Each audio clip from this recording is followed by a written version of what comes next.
Again, this will be Zoe Rosenberg. She is a 16-year-old animal rights activist, founder of the Happy Hen Animal Sanctuary, and an ad organizer for the Grassroots Animal Liberation Network, Direct Action Everywhere.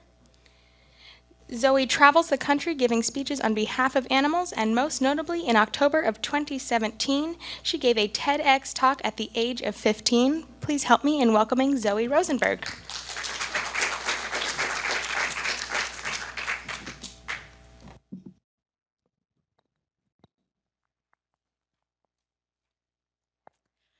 So the title of my talk today is Why the Animal Rights Movement Will Win.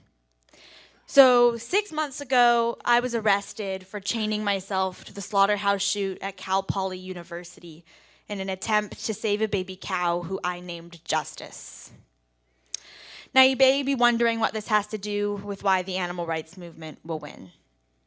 Well, the reason is that I am not the first person to chain myself to something in defiance of an unjust system. In fact, far from it. Because while I may have been chained to the slaughterhouse chute 6 months ago, there was a woman who 104 years earlier, in 1914, was chained to the railings outside of Buckingham Palace in London during the fight for women's rights. Now, when I did this action in April, I received thousands of messages of support from people like all of you. But I also received hateful messages, violent messages, and even death threats. That may make animal rights seem hopeless, that there are actually people who would hate on a then 15-year-old girl for trying to save a baby cow. But let's go back to the actions of this woman and the actions of other suffragettes. While she may have been supported by thousands, she was also hated. She also received hateful messages, violent messages, and yes, even death threats. In fact, many women were assaulted and even killed during the fight for the vote. And just like people told me and people tell me that my fight was and is hopeless, people laughed and told her that women's rights was bound to fail. But they were wrong. And one thing that many people don't know about the women's rights movement is that it wasn't even supported by most women. We think about the movement and we think it's, 50% of the population against another 50%, but that wasn't the case at all. In fact, a lot of women actively opposed suffrage and would counter-protest women's rights events.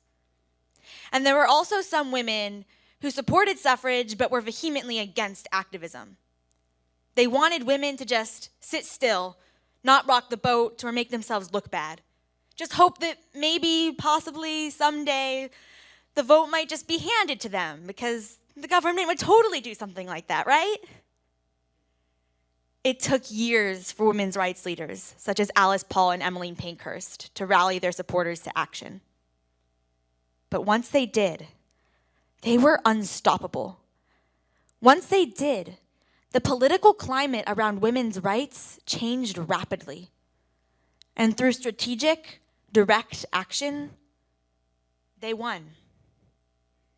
And the women's rights movement is far from the first movement to win, despite being deemed as controversial and being deemed as doomed to fail. I can list countless examples. From the Jews in Egypt, to Mahatma Gandhi's salt marches, to the gay rights movement of the 21st century. Only 200 years ago, very few thought black people would ever be free. Just 100 years ago, almost no one thought women would ever be given the right to vote. And just 30 years ago, no one believed that marriage equality would ever be a reality. And today, very few people think that animals will ever be given the rights that they deserve. Very few think that animals will ever be freed from the prisons we have forced them into.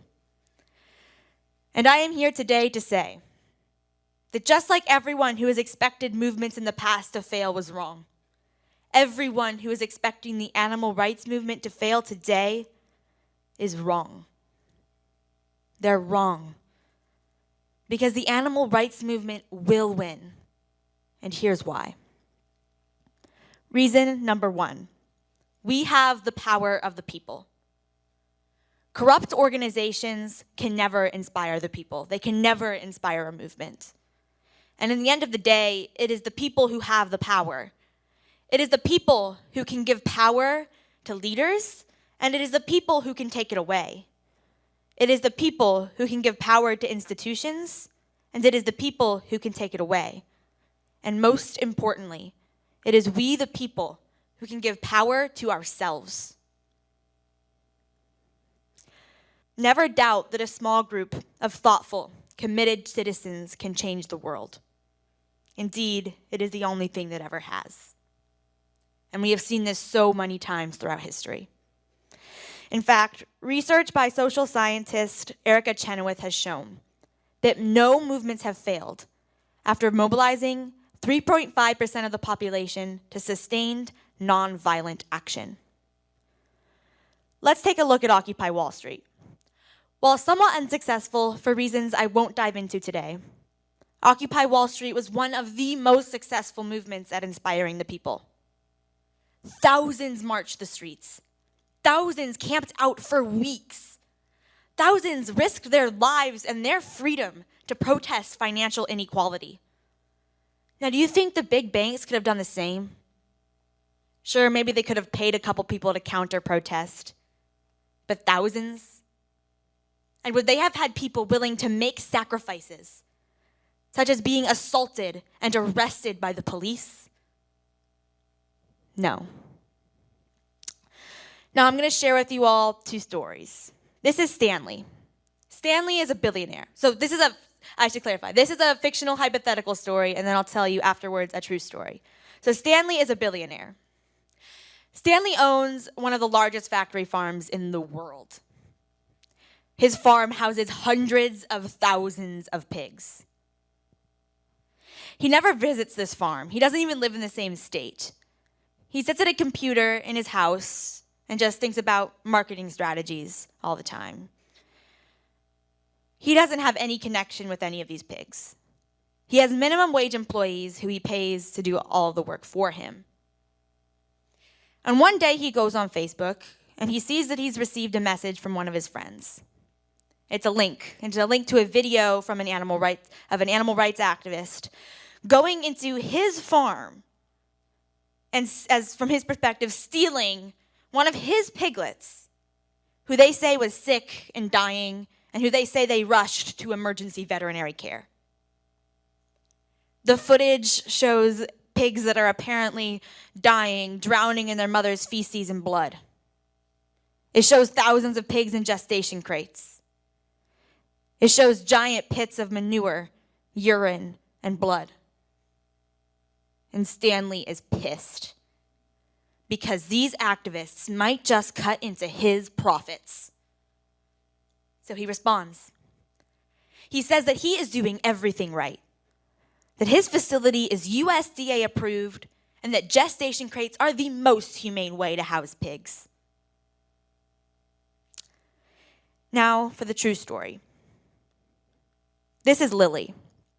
Lily was rescued from one of the largest factory farms in the entire world, a Smithfield factory farm. Activists found her on the brink of death. She was drowning in feces and blood. She could barely walk. Her hooves were so severely infected, and she was in severe pain. And the activists took her out, and they rushed her to the emergency veterinary room. No one was sure if she would make it, but after many, many hours of intensive care, Lily did recover. And now she's living a happy life at an animal sanctuary, where she's free. She gets belly rubs, bananas, and kisses. Unfortunately, because of the way Lily was genetically manipulated by the food industry, by this factory farm, she may suffer from health conditions in the future, such as arthritis, because she was being bred to grow so much faster than she naturally should. I've seen this with my pigs at home. In fact, one of our pigs has epilepsy, where she seizures if she ever misses her medication. Now, if you had to choose who to fight for, Stanley, the billionaire who's a bit concerned he might lose some of his profits. Or Lily, the piglet rescued from the brink of death who needs your help. Who would you choose? If you're like the majority of Americans, you probably choose Lily. And that's because corrupt institutions, animal agriculture, and other animal exploitation industries included, have money. That is the bulk of what they have. And money, as desirable as it might be, is not inspiring. It does not give people a true purpose to live. It does not drive people to risk their lives, risk their freedom, risk everything for what they feel is just. But what's right does, which brings me to reason number 2. We can maintain the moral high ground. We get to decide our own actions. And we are lucky because we have access to so much history.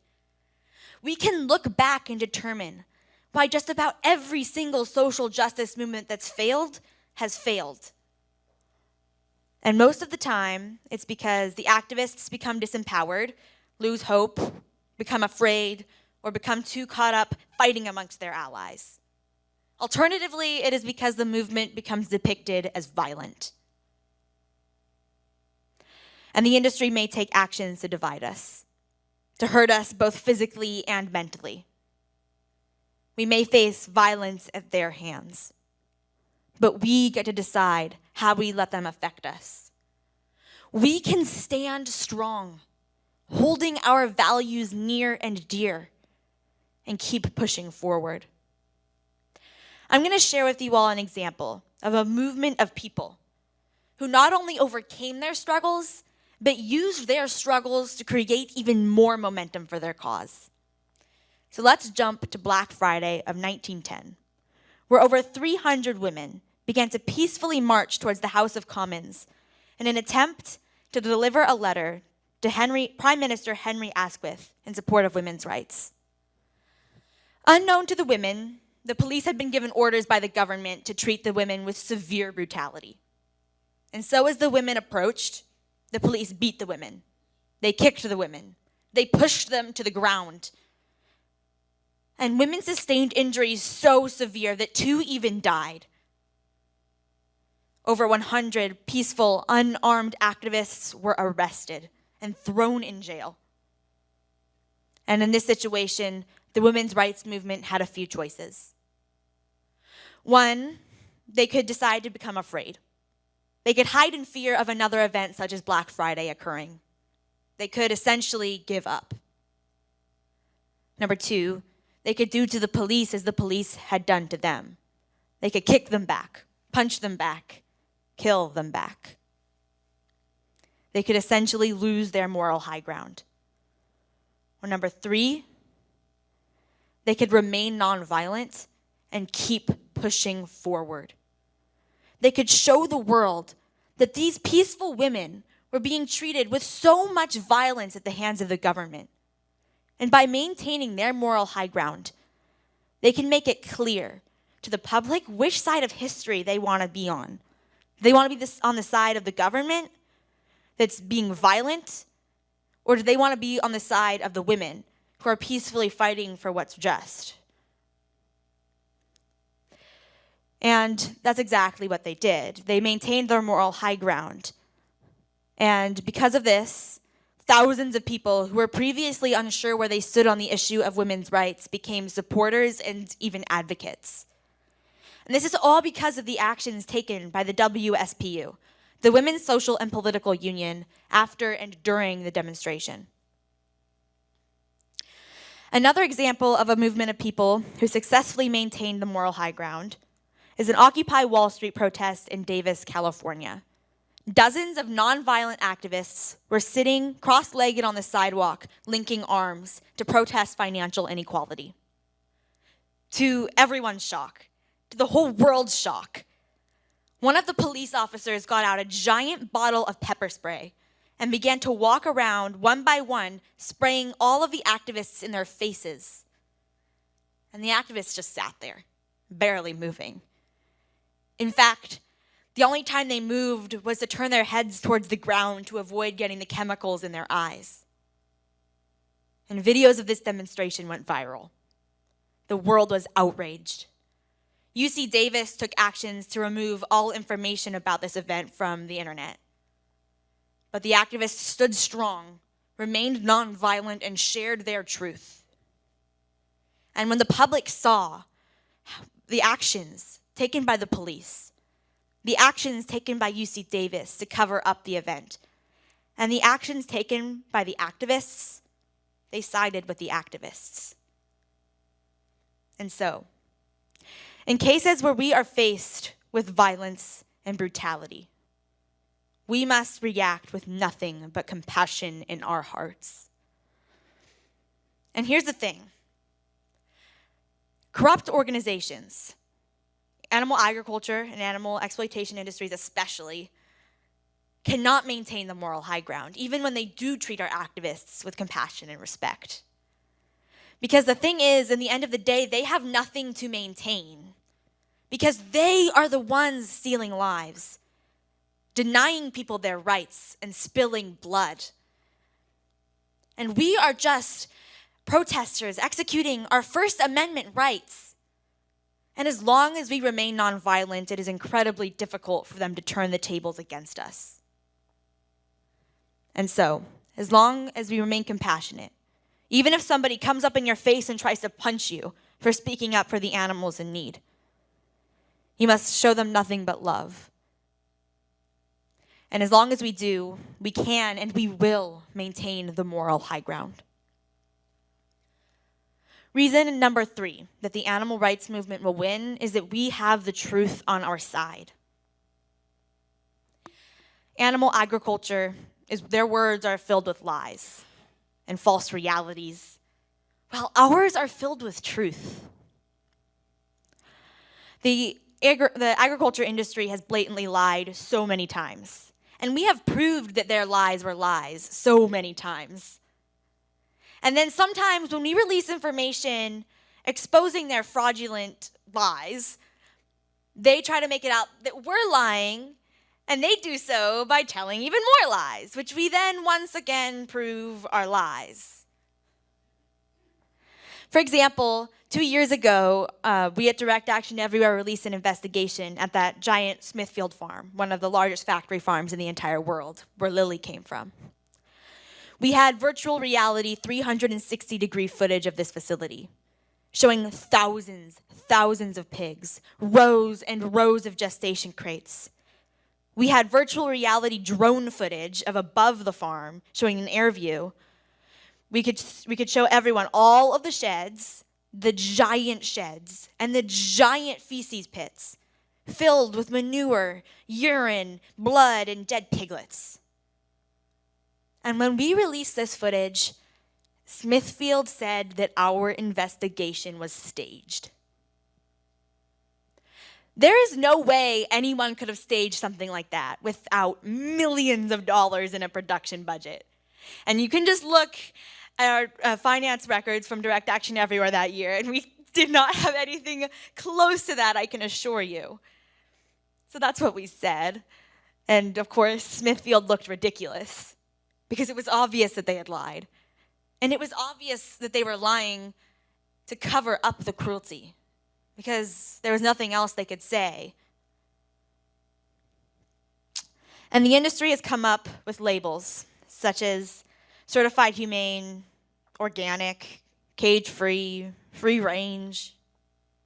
They're trying to convince people that things have changed, that animals are being treated better now. But we've investigated those farms too. We've showed people that those facilities are just as bad and a lot of the time even worse than the average facility.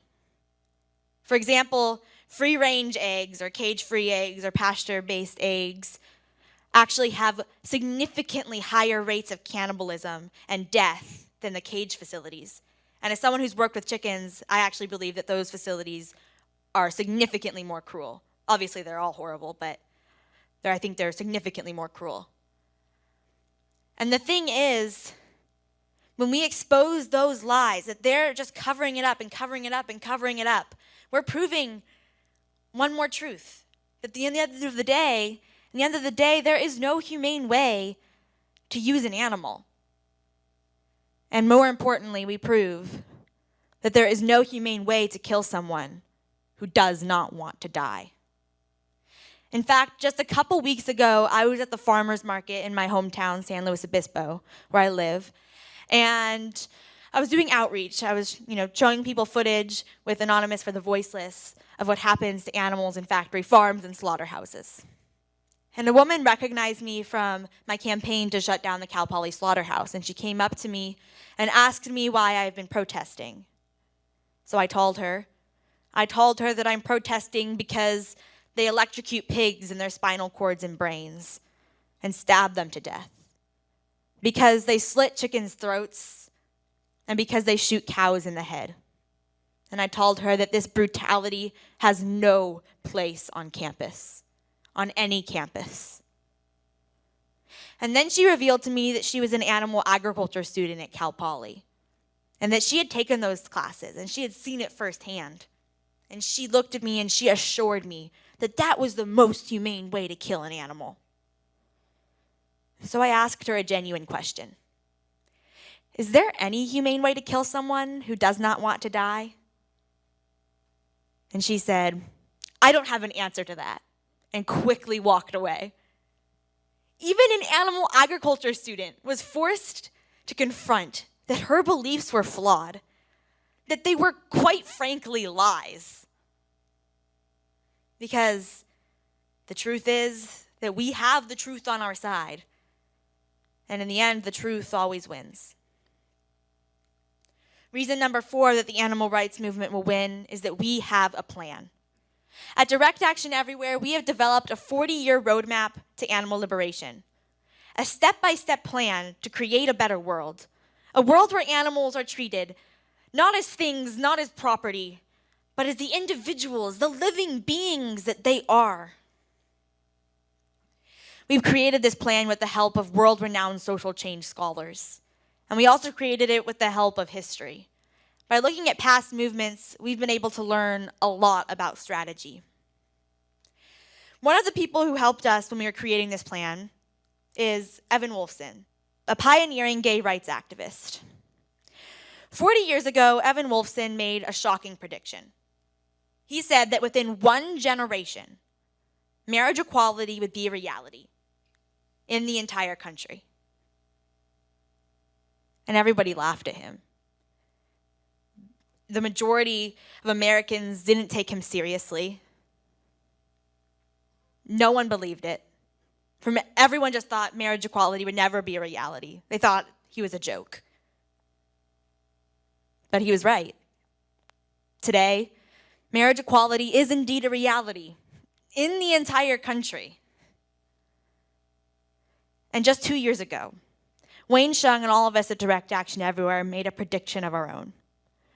We said that in 40 years, the last slaughterhouse on earth would shut its doors. And we believe that we can make this happen. And a lot of our plan involves converging in Berkeley. The city of Berkeley has been a leading city in many social justice movements, and we believe that it can be the same for animal rights. Here's a brief outline of how the 40-year roadmap goes.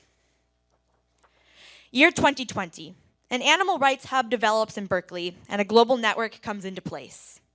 Year 2025, meat is banned in Berkeley, and open rescues occur across the world as animal rights culture spreads, and there is a strong discussion to end state and federal subsidies for animal agriculture. Year 2030, some former heads of state, such as the Clintons, Obamas, the Pope, etc., publicly support open rescue, research-based activism to reduce animal consumption, more protections for many species, and ending the Animal Enterprise Terrorism Act and other laws protecting animal industry.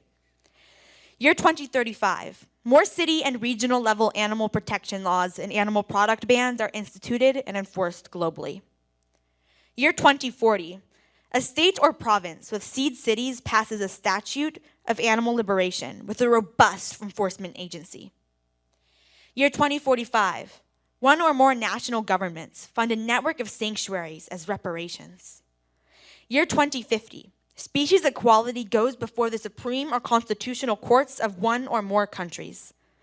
Year 2055, a constitutional bill of animal rights passes in one or more states or countries. And year 2060, animal liberation. We believe that with this concrete step-by-step plan, we can and we will make it a reality. And between each of these goals are smaller goals, smaller details, and strategic notes that will help us get there. But we do have full faith that it will happen. Which brings me to reason number 5. The moral arc bends towards justice. The moral arc of the universe is long, but it bends towards justice. Those are words by Martin Luther King Jr. Now, the majority of Americans are opposed to slaughterhouses. In fact, 47% of Americans would support a ban on all slaughterhouses. 53% of Americans would prefer to eat animal-free meat, and 33% of Americans would support a ban on all animal farming, all of it.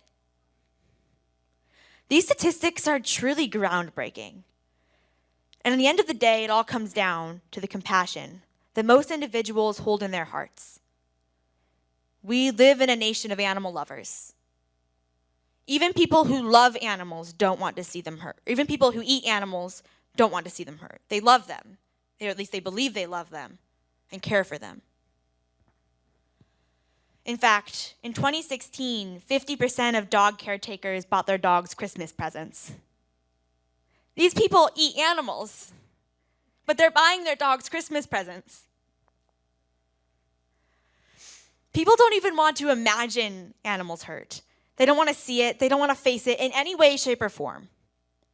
In fact, earlier this year, I did a demonstration outside of a Whole Foods in San Luis Obispo. And we filled up a blender with fake baby chicks, and we added some fake blood in there. And we went up to people, asking them if they would turn it on. We were trying to highlight the fact that baby roosters are ground up alive in the egg industry because they'll never produce eggs. And with every single person we approached, I would say just about every single one was disgusted, beyond disturbed. They were angry and they looked at us in horror. And they definitely did not want to turn the blender on. And these were fake baby chicks. Now, I know that saying the moral arc bends towards justice may sound like a spiritual concept, not a scientific one. But I honestly don't believe that's the case. Because it is sentient beings, humans and non-humans included, who control the moral arc because we are the ones who have morals. And from all of the time I have spent talking with people, including people within the industry, including people who work on slaughterhouses, who slit animals' throats for a living, from all of the time I have spent taking care of animals at my organization, Happy Hen Animal Sanctuary, I believe that everyone's values tend to bend towards what's right. They tend to bend towards justice. And what that means for the animal rights movement is that the odds are already in our favor.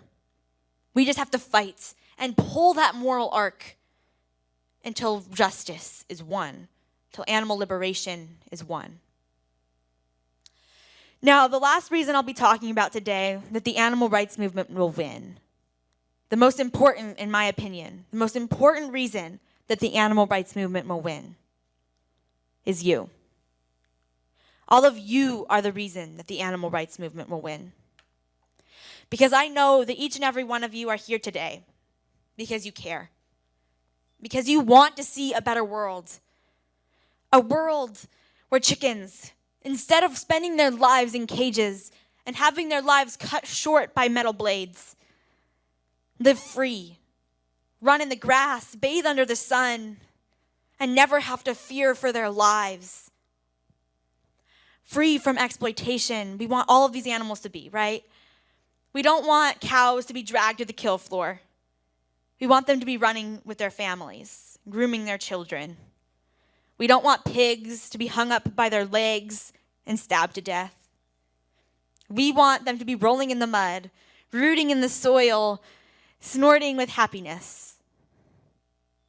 We want a better world, a just world, a kind world, a world where humans and non-humans walk side by side in peace. And I know that with your help, with all of your help, if we all join together and we all fight, we can and we will make that world a reality. Thank you.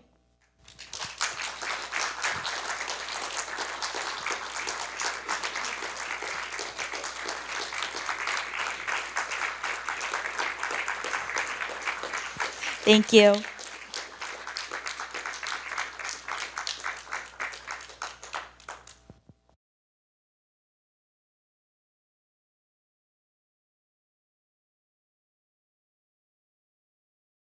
Yeah, so the question was, what motivated me to become vegetarian, vegan, and an animal rights activist with a sanctuary and everything?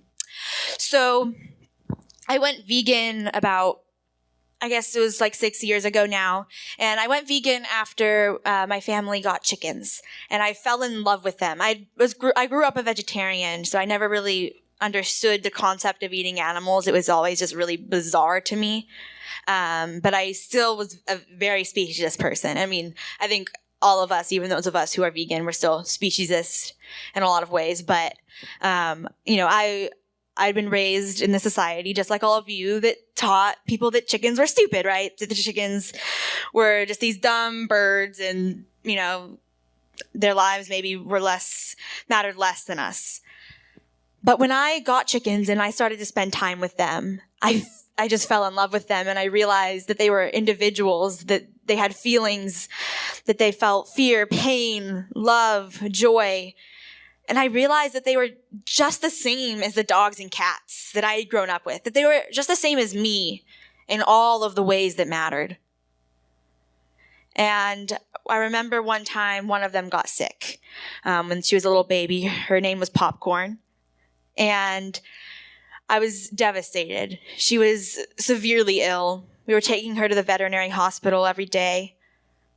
We were spending countless hours trying to take care of her. And I was online doing research, trying to figure out how we could save her. And while doing this research, I came across a website that would change my life forever. It was a website called NSW Hen Rescue in North South Wales, Australia. They go into factory farms. And they go and they take hens who are on death's row and take them out of these cages and bring them to sanctuary and find them loving forever homes. Their work is absolutely incredible. And so I emailed the founder of this organization, Catherine, and I asked her how I could start a chicken rescue of my own. I was already basically going vegan at this point because when I saw all of their videos. And Catherine sent me so much advice. She told me how to talk to farmers to get them to give us animals. And she also told me about how they get chickens by just literally walking in the middle of the night and taking them out. And I was just so inspired. And I asked my mom one day if we could start a chicken rescue. She wasn't really expecting this question, so she said maybe. And I was expecting a no.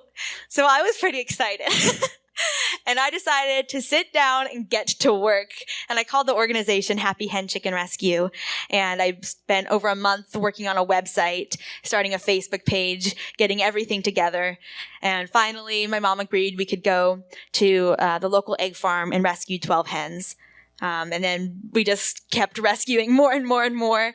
And then we moved beyond chickens. And now we're Happy Hen Animal Sanctuary. And we've saved a lot of lives and shared their stories with the world.